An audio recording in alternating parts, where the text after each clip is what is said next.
cette semaine. On fait ça. En bande organisée ce soir, je voulais également vous présenter Émilie. Joyeux anniversaire et bonsoir Émilie. Salut Robin, merci beaucoup. Avec plaisir, on nous a dit que c'est ton anniversaire, on ne voulait pas passer à côté. Alors toi, tu gères My Job Glacis, c'est ça? Exactement, j'ai cofondé My Job Glacis il y a 5 ans maintenant. Alors qu'est-ce que c'est? Dis-nous tout.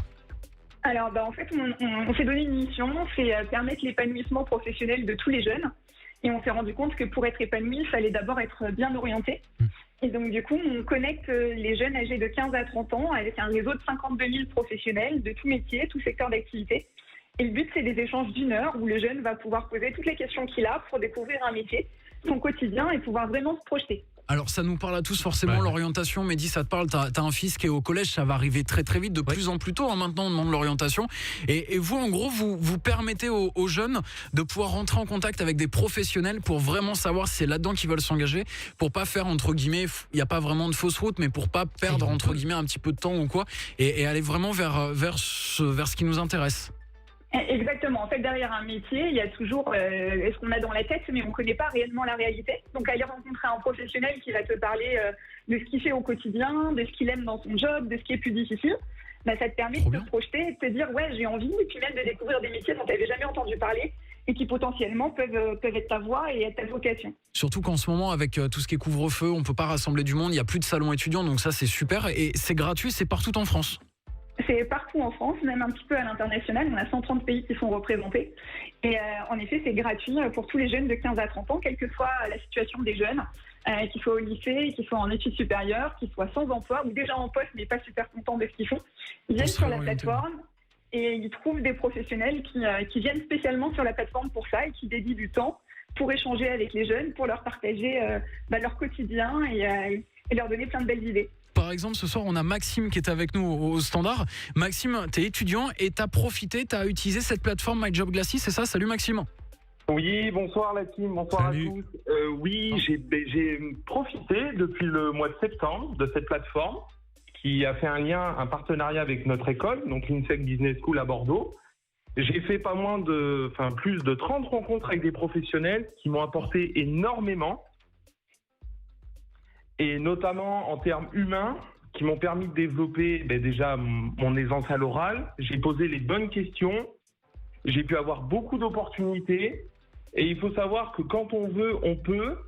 Il ne faut pas se mettre de barrières, ça c'est important. Et vraiment, il y a des stages, des alternances, et j'aimerais adresser un message d'espoir aux étudiants, et qu'il y a vraiment des opportunités, surtout en temps de crise. C'est super ça, justement, on entend beaucoup en ce moment que c'est compliqué, et ça l'est forcément, mais de voir qu'il y a quand même quelques portes pour s'en sortir.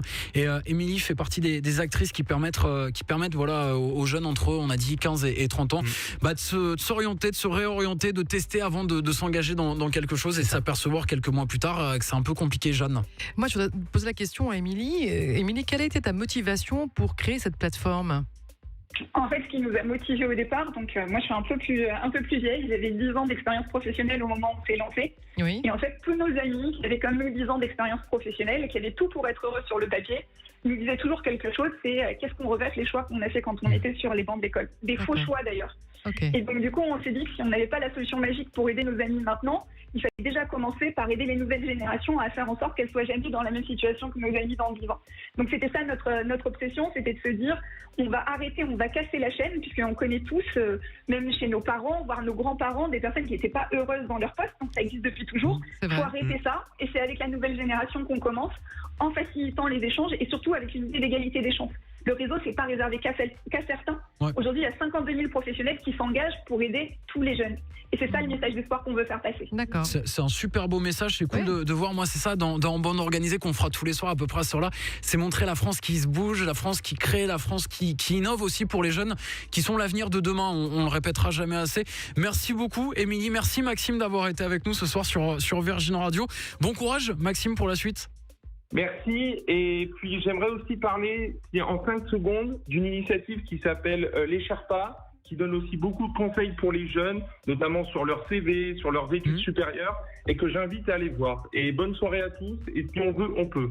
Eh ben voilà, on a retenu, on va faire un truc là-dessus, mais les Sherpas, on le mettra aussi sur les réseaux sociaux, sur virginradio.fr.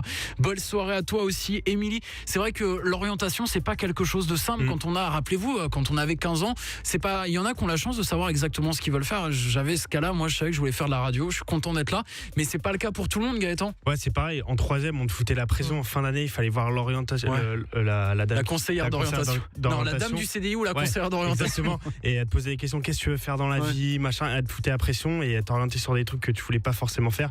Moi, je me rappelle, je leur ai dit, je voulais travailler en radio, elle me disait, mais c'est pas un métier, il faut s'orienter autre part. On peut le dire que c'est pas un métier, on parle derrière un micro, franchement c'est cool, il y a des vrais métiers qui nous écoutent beaucoup plus dur, Jeanne. Et je confirme que nous, les psys dans les cabinets, nous avons beaucoup d'adultes qui sont très très malheureux dans leur vie professionnelle. Et du coup, tu arrives à les réorienter, tu les conseilles vers des bonnes personnes ou...